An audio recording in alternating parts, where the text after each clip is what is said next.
It doesn't matter what kind of show garden you're making, you have to put incredible attention to detail.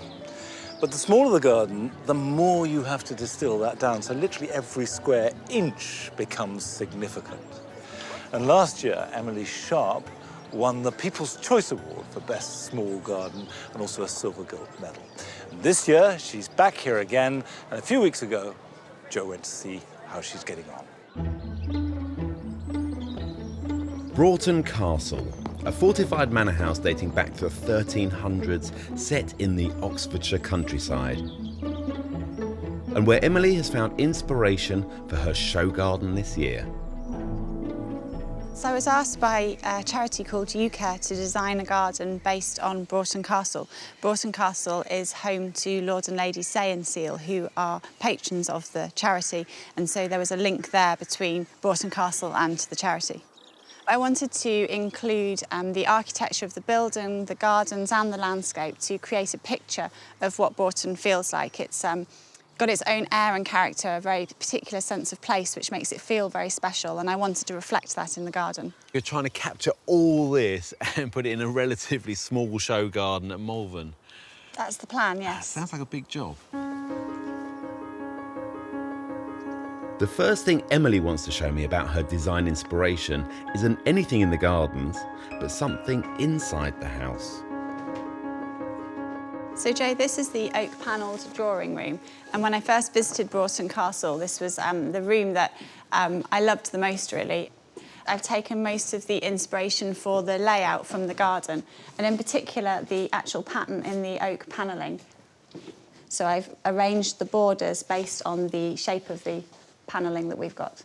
Do you often get inspiration from the inside of a house? Not necessarily, but Broughton Castle is so special, and I was so inspired by the building itself that when I came to this room and just with the light that's falling on it at this time of day, it just looked so beautiful and immediately gave me an idea of how I could use the shapes within the garden. Really beautiful. The roof is the perfect place to see where other key elements used in Emily's design came from.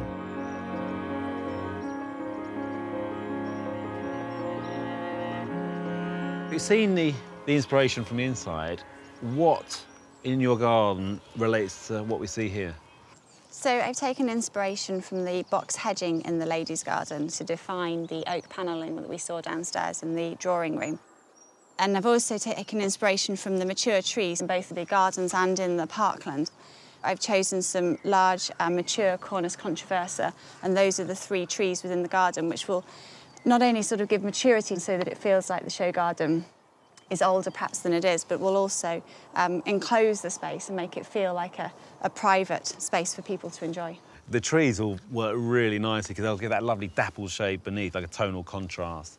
But also you've used the show garden trick of bringing them to the foreground so the visitors will look through the trees and see the trunk, and it sort of creates that lovely depth of field. I think it also balances out the structure of the upper space within the garden as well by doing that, rather than having too much empty space in a sort of higher level.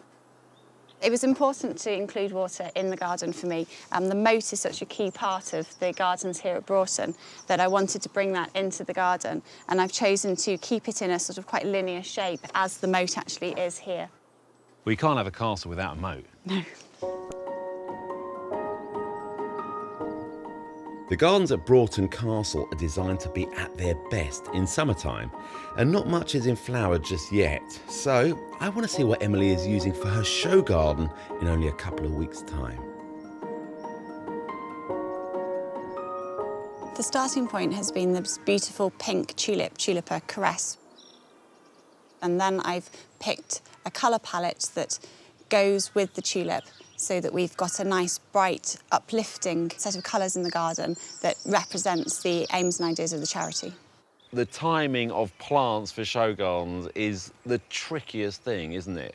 Especially this year. It's been so cold. The nights have been so cold. Have you had a real problem getting hold of what you want? It's been very difficult. I planned a palette of colours based on what I knew was flowering this time last year at the Malvern show, but this year everything is so much behind. It's been a very cold spring despite the warm winter. Plants aren't as far along as I would like, and so I'm going to have to compromise on what I originally wanted to put in the garden.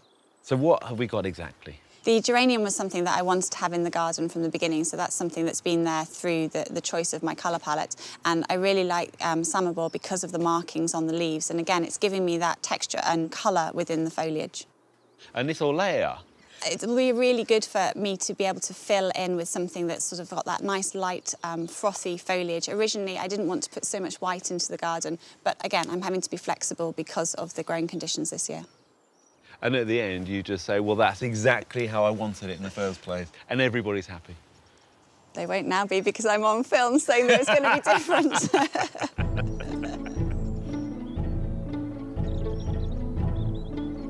So last year you got a Silver-Gilt and a People's Choice Award as well, didn't you? I did, yes. So this year... It's a privilege to design a show garden, so at the end of the day... come on, I've heard that one before.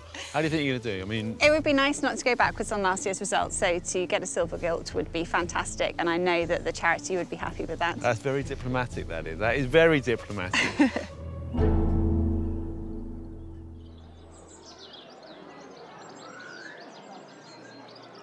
So how did you get on? We were awarded a Silver-Gilt. Happy? Yes, very happy. So- With everything that we have put into it and all the weather problems, to achieve a Silver-Gilt is really good. Because I know Joe was trying to pull out of you, you know, whether you wanted that gold or whatever. It would, but- of course, have been wonderful to have a gold, but I've learned so much doing this. It's my first time doing a large show garden, so, you know, given that, I'm really, really chuffed. Cool. Any feedback from the judges? Generally quite positive on the layout, and points to work on were the planting. So, need to just work a little bit harder on bringing the plants together and making it more cohesive. You going to do it again? Not immediately, no. It's been such fun. I've done show gardens for 2 years in a row. I've promised my husband that I will keep away from them for a good few years, so we'll see what happens. But I'm not planning on jumping straight back in the next year or two. I've promised my wife and my family that I wouldn't go back to Chelsea, and there's a little bit of me thinking, am I sure I said the right thing, you know? Yeah. So I think it will draw you back in, ultimately, but take that break, make the husband happy and come back later. And then bring him back in a few years' Exactly. time.